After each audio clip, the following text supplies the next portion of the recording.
Thank you all so much for tuning back in to another episode of Imperfect Marketing. I'm your host, Kendra Corman, and today I'm joined by Donna. She's a certified director of operations, business growth strategist, and host of the CEO Amplify podcast. She works with established online service-based business owners who are ready to make a bigger impact and maximize their profit. Welcome, Donna. Thanks so much for joining me. Thanks, Kendra. So happy to be here. So the first thing that we talked about before we started recording was the fact that you fought marketing and being a marketer for quite a while. Tell me a little bit more about that. Yes, for sure. So when I started my online business, I certainly had the belief that if I built it, they would come. Right. Then I quickly realized this is not working. I've got something good here, but I'm not getting the visibility, right? And so I started going to masterminds and talking to different people who were owning their business and talking about marketing. And I'm like, but I'm an operator. I'm not a marketer, right? How do I do this? And so I did struggle for quite a bit in terms of how can I bring this into my business? How can I do it so that's aligned with me? Because as you and your listeners know, there are thousands of marketing ideas and ways we can market, right? But what strategies are going to work for my business, first of all, and align with me? Something that I can continue doing week after week after week. And so I call myself now a lazy marketer because I've sort of found a system that aligns with me. I can do one strategy, and then when that's, running smoothly, I've got my systems and my processes going, then I can look on adding another strategy on top. But it was a fun journey, but certainly a struggle at times. It continues to be a struggle for a lot of us, myself included, right? I mean, we start working in our business so much and so long, we run out of time to work on our business, right? And so I think that's the real struggle. So talk to me a little bit about some of these rinse and repeat strategies. One of the things that I love that you were bringing up that I think is important to note is that you would put something in place. Once it was up and running, then you would move to the next thing. And I think that that's so important that I just want to re-emphasize that for all of our listeners. You don't have to do everything all at once. And I think that's important to note. Yes. But tell us a little bit more about these strategies and your rinse and repeat and how you do that. Yeah. So in my operator brain, I look at marketing as 3 areas. And I call them all with C's so I can easily remember them. So it's captivate, which is attracting new people to our world. Connecting, which is like engaging, getting their email or having a talk with them. And then nurturing them, through our email list, through podcast episodes, whatever that is, but getting to build and cultivate a relationship with them. And so I think for many of us, at least for me, when I first started, I was focusing just on the cultivating. Well, that's great for the people you have, but you're not bringing in new people into your world. And so what I did is I said, okay, systematically, I'm going to start with captivating, with bringing in new people into my audience. So how can I do that? What are the different strategies? And so what I learned was, 3 main big buckets. I can get in front of other people's audiences, like I'm doing now. I can use SEO in what I put out there, right? It's a long game, but I can use it. And then third, if I have the capital, I can use paid marketing, whether that's ads or a brochure or whatever that looks like for your business. And so out of those 3 buckets, I said, okay, I'm going to focus on one, and I'm going to really focus on one strategy within those buckets for 90 days. And then I want to see the results, right? Again, I'm an operator. I'm very objective, and I like to look at the data to tell me, is this working or not? Because like everybody else, I've got unlimited time to spend, right? And so I have to be careful in what I'm doing in terms of the strategies within my business so that I'm getting the highest return on investment from what I'm doing. So I started with, okay, let me be a guest on other people's podcasts, learn how to pitch, learn how to put myself out there, what topics would I bring, all this kinds of thing. And then do that concentrated for 90 days. So every week I was pitching to more podcasts. Every week I was trying to get on a couple of podcasts for that 90 days. So yes, it was intense in those 90 days. But then I gave it 3 months after that. Let's see what the return was. Was I bringing in people to my email list from my podcast guesting, right? If I could see that return on investment, then I'm like, okay, I know this is working for me. And I know it's something I enjoy. I know it's something I can continue doing. So then that's my first strategy in that area. Then I would move to the second connect. So how am I going to, continue this relationship once people hear about me? So then I have a lead magnet or a freebie, right? Something that would draw their attention. They'd be willing to exchange their email address for my thing of value, right? Was that working? Again, it took a little bit of tweaking and adjusting because sometimes I put something out there and it wasn't really resonating with my audience. May have to tweak it or adjust it. But again, once I see, okay, I've got that, it's converting. When I put a social post about it, people are actually taking action and downloading the freebie and giving me their email address in return. So then I have a strategy for that level. And then I move to the third, nurturing, or, how am I going to cultivate this relationship with them once I have them on my email list? And so for me, originally I was doing blog posts. So I was mentioning about the blog post every week in my emails. I've now switched to podcasting, but same thing. I'm letting my audience know there's a new podcast episode. This is what it's about. Check it out. I love that. And I love the focus, and then I like the measurement, but I like how you gave it an extra 3 months to really take a look to see, because you don't see results the same day you do something. Yes. So just for you all listening, it's January. Happy New Year. But we're recording this in November, right? Because I record in advance, things like that. You wouldn't see results for this in your first 90 days because it might not fall in those 90 days, right? So you do have to give it time. And the other thing that I really like is the fact that you're objective. You're taking emotion out of it. Now, there's some things that you might like to do. That's fine. You can do those. It's because you like them, right? So that's part of being able to do what you like to do. I mean, that's part of why we started our businesses, right? 100%. But you need to take the emotion out of it. Just because you hear someone else is having success with something doesn't mean that's what your audience is going to resonate with. And I think that that's really important to take a look and see where your business is coming from. We're at the beginning of the year, so this is a great time to objectively look at where did your business come from last year. And if you have a new business that you're just started, congratulations. But go ahead and you have to do something for 90 days. And focus on that, because you're right, it is intense.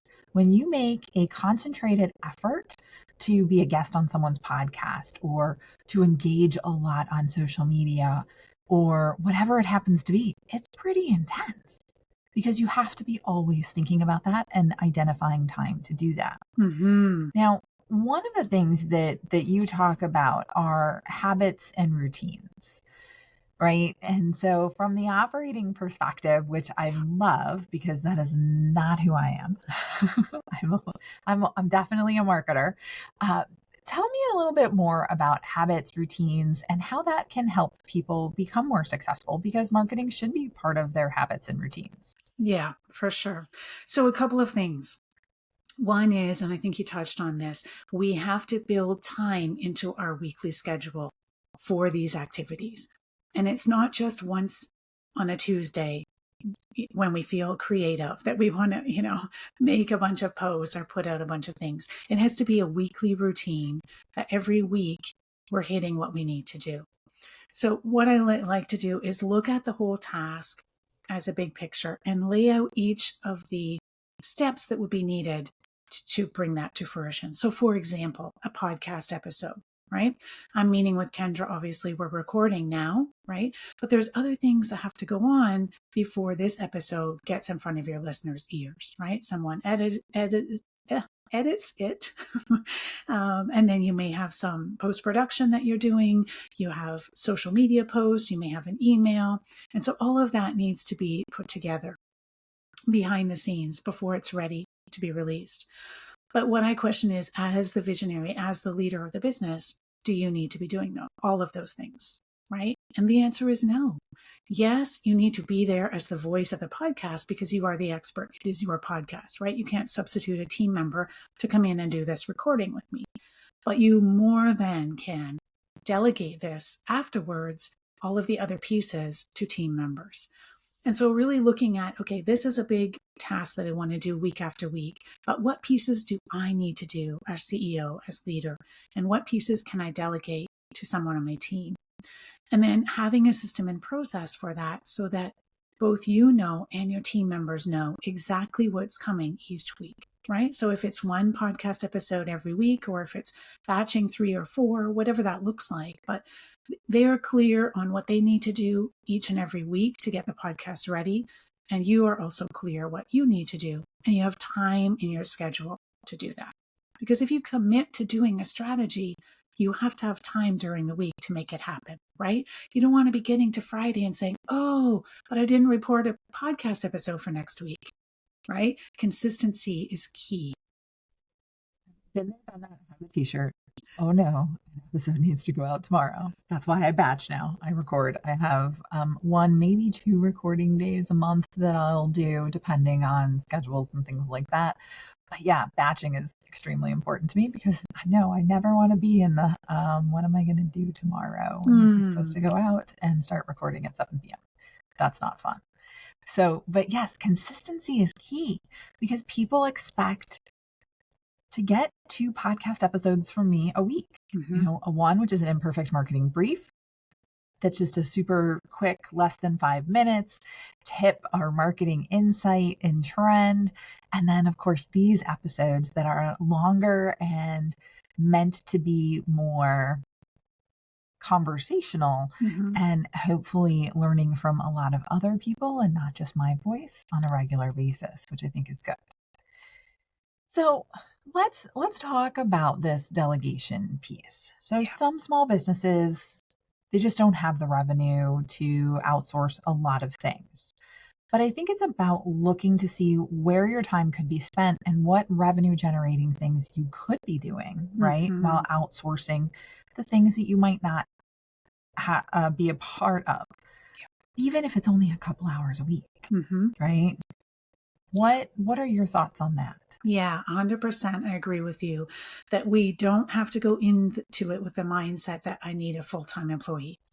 No, you can hire someone for 2 or 3, 5 hours a week, right? But if you think about it, if you get 5 hours a week off your plate, if you're intentional about those 5 hours, that's now 5 hours you can spend doing what I call CEO level work, right? So I like to think of all the tasks that happen in my business can be put into 2 big containers. One is maintenance and the other one is growth. So things in the maintenance container are like your admin work, your customer service, invoicing, your bookkeeping, changing something on a landing page, setting up emails in your email service provider, right? Making Canva graphics, all those things that need to be done day in and day out, but not by you. And then the growth level task is where you as CEO want to be spending most of your time, right? So these are things like partnerships, JV connections, doing webinars or for, training for your audience if that's part of your deal, sales calls if that's part of what you do in your business. So really that higher level task that you couldn't just delegate to another team member, right? Doing your podcast interviews, guesting and speaking in other people's audiences. And so you want to make sure that you have dedicated time each week in your calendar for those growth level tasks. And so I like to follow a little simple mechanism called the CEO score. And so inside my group program, I show you how to do this. But basically each week, you're monitoring what you're doing, not minute by minute, because that gets tedious, but big picture, what did I do today? And giving yourself a score based on how much time you were able to spend in the growth level tasks. And the way it works is the higher the revenue goal you have for the year, the more time you need to be spending in growth level tasks, right? And this makes sense if we take a step back, if we think about really big businesses, like Microsoft or Nike. I mean, the CEO is not in the day-to-day tasks, right? They're far removed from that. Of course, they have a big team to support them, right? So I understand that part's a little bit different, but you want to work towards that. You want to keep your eye on that in terms of make sure this week I've got time to do those higher level tasks, because that's what really moves the needle forward in your business. It's so important. And I think that we don't give it enough emphasis. So just to give you an idea, so for me, I use my full focus planner. I'm in love with it. They are 12-week or 90-day increments. So it allows me to focus on those quarterly goals. But the thing that it does is it has me take a look at each week and how I'm going to move my goals forward. Mm-hmm. And then each day, right? So what are 3 things I can do today to move my goals forward? Mm-hmm. And I'm always making sure that at least 2 out of my 3 initiatives for every week are for my business. Yeah. And that are going to move me closer to achieving my goals for my business, not just getting client work done. Mm-hmm. Yes. And I think that that's so important. And then I think, again, treat time that you can block on your calendar for working on your business as if it's a meeting with another client, because you are just as important as anybody else on your calendar, right? And, again, times are uncertain. So things are going to ebb and flow. Referrals are going to come and go. Things like that are going to happen. And I think it's just so important. If you're not preparing for some of those eventualities by building your brand and spending time on your marketing efforts, you're not going to be quite as successful as you probably want to be. Yes, I totally agree. And I call this like the feast or famine cycle, right? So we're in a spot where, I need to get clients. And so we're busy doing the marketing activities. Then we start to get a pipeline, clients start to come in. And then we focus more on delivering what we promised them, right? And so we're focused in that area, and we might drop the ball on that lead generation, on bringing in more people. And so when we finish up that client work, now it's like, okay, now what? But it's dried up. Now I need more clients again, right? And so I've certainly found if I can be consistent and do this week after week, instead of having these up and down hills, it's much, much easier on my revenue, but also my sanity, to be honest with you. Yeah. Well, right? So when I was starting out, and I think I had literally had one client, right? When I was starting out, it was 1 week I would be like, oh, I don't have any meetings. I got to get meetings set up. The next week I'd be in so many meetings with people talking to them about what I do and what they do and how I might be able to help them, that I didn't have enough time to make meetings for the next week. And then I'd have no meetings. And then I would set them up. So it was literally every other week was packed with meetings. But yes, it's about that consistency. It's about not overbooking your calendar to a point that it's crazy insane, right? Yeah. But I think that the insight there is key. It's about that consistency, but I think it's also about picking what you're going to be consistent with. Yes. Again, don't try and sign up to do 7 different social media platforms all at once. Pick one and then grow from there. Mm-hmm. I had a marketing strategist as a guest on the podcast not too long ago. She only is on LinkedIn. She's a marketer. You'd think marketers would be on more platforms because we sort of feel obligated that we have to be there. We don't have enough time. Yes. And as small business owners and agency owners to do all of that. Yes. And to engage and to be at the level we need to be. Yeah. So picking one is not a bad thing. Yeah, for sure. I remember working with a client, and her target audience were people who had recently graduated from university. So young people in her mind. And she had a social media assistant already and was thinking, oh, I need another one because this social media assistant is probably at capacity and I want to do more. Okay. So I said, okay, before we look at hiring another social media assistant, let's look at what the data is showing. So went in Google Analytics. She was on a lot of channels, but the truth is when we looked at the data, Facebook and Instagram were the biggest in terms of bringing people into her audience. And actually conversions was on Facebook. The Instagram was just oh, hi, I'm here kind of thing. I'm known. But really, her Facebook posts were the ones that people were actually converting. TikTok, YouTube, the rest of them, hardly a difference for her, right? And it was such an eye-opening experience for her to know that, because then she was like, oh, I don't actually need to hire someone else right now. I just need to let go of these other things that I think I need to be doing and focus and double down on what's really working for my business. And I think, again, it's about looking to see where your business is coming from. This is a great time of year to take a look back at 2023, see where your business came from, and then identify where that opportunity is. I think that's huge. So let's go ahead and talk a little bit about some practical steps for creating a weekly roadmap, right? You talked about blocking time, you talked about making sure that you got time to do these things on a consistent basis. But, again, most of us have longer term business goals, right?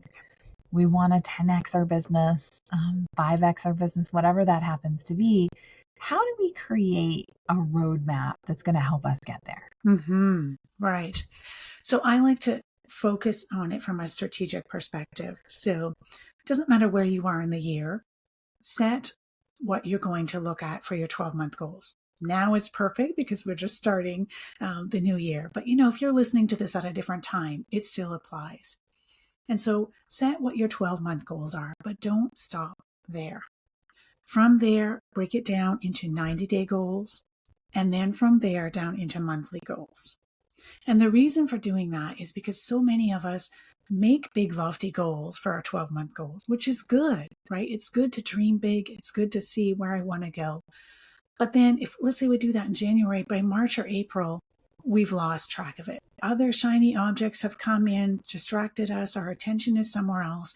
And most of us can't even remember what our goals were. Or we started on the goal, but it was so big and so lofty that we just got overwhelmed and then we dropped it, right? So let's say your goal is to write a book. Well, this is a big goal. It's not going to happen in the next 90 days, right? But if we take that goal and we break it down into smaller chunks that's more manageable, then we can say, okay, for 90 days, I'm going to work on making my outline. I'm going to work on researching, different areas, different angles that I want to take on this book.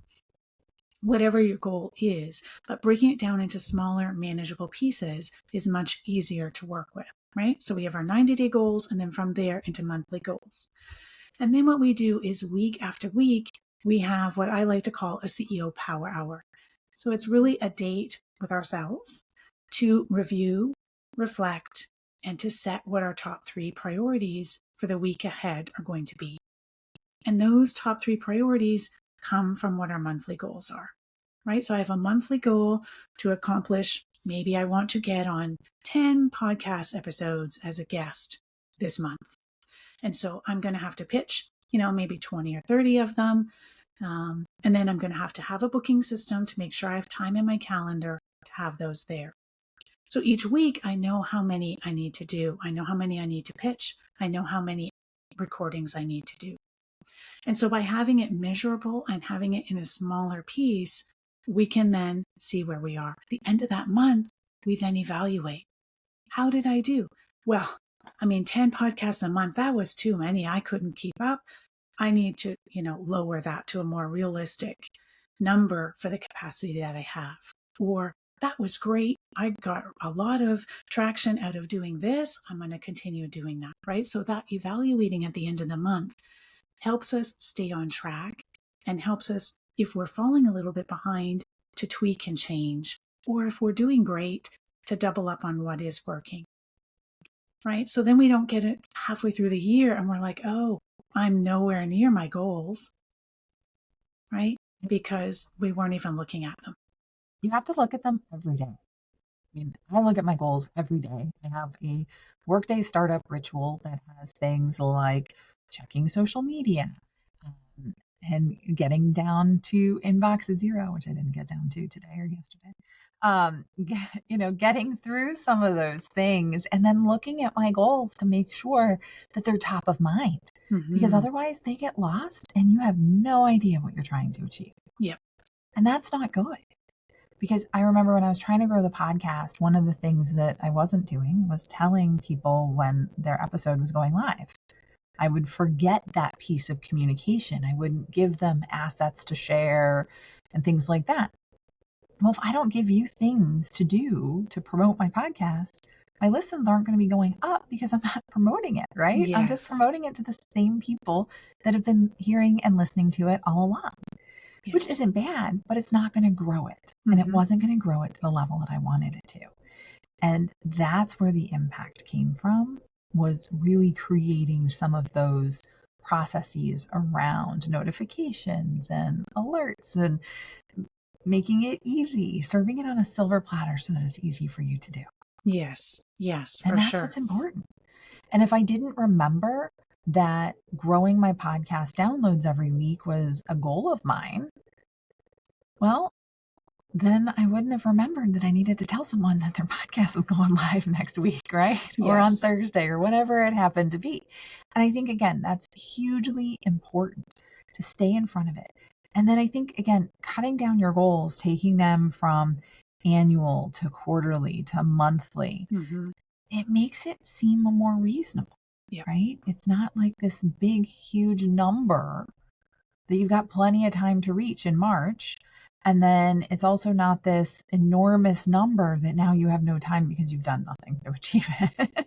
Right. When it comes to October, right? Yes, yes, yes. And I mean, for those listening, Kendra and I are here saying this because we've been there, right? It's not that we are perfect by any means. It's that we're learning from our mistakes and saying, okay, how can I make this an opportunity? I think, we're both giving examples from all the things that we've done wrong. So 100% things that we've learned, don't repeat our mistakes. Be better than we are. Yes. All right. So Donna, this has been an amazing conversation. I'm hoping that all of you listening are getting energized to really take a look to see where your marketing efforts need to be focused on and how you're going to grow and focus again on working on your business, not just in it, throughout 2024 and beyond. But before I let you go, Donna, there is a question that I ask all of my guests. As you and I both know, marketing is anything but a perfect science. What has been your biggest marketing lesson learned? Yes. How much time do we have? I know the list is long. Right. Yes. I would say in general, really finding something that works for my business, but also is aligned with me. Right. So I'm not one to go on TikTok dancing. I'm not one to do a bunch of lives. It's just not my thing. But I'm happy and comfortable in the sense that other people can do that. That's perfectly fine. I'm going to do what aligns with me and what resonates with my audience. Right. And generally those two, coincide, they match. Right. So I think that's been my biggest learning obstacle really was that I don't have to do everything and I have to find something that aligns with me so that I can continue doing it. I think that that's hugely important because if you dread doing it every day, you're not going to want to do it. I had a VIP day with a client early in 2023 and she's like, okay, well, when we start working on our tactics, she goes, I know I need to do more cold calls. She's like, but I hate them, so I don't do them. I'm like, then we're not going to put them in the plan. There's other ways to do things that isn't necessarily a cold call, right? And so we were able to create a plan that she had no issue with. And she wasn't dreading doing her marketing every day. There are always ways around any tactic that you think you want or don't want to do. So keep that in mind. Again, there are 1.5 million channels out there, it feels like. There is a way for you to grow your business without doing things that you don't like to do and that you put off to the point where you're not getting it done. I think that's really important. So thank you so much, Donna. Thank you so much for joining us today. I appreciate all of you who are listening or watching on YouTube, tuning in, and I really appreciate it. If you would do me a great favor, and if you learned something today, if you would rate and subscribe wherever you're listening or watching, that would be a huge help to me. Thank you again so much for tuning in to another episode of Imperfect Marketing. I will see you next time.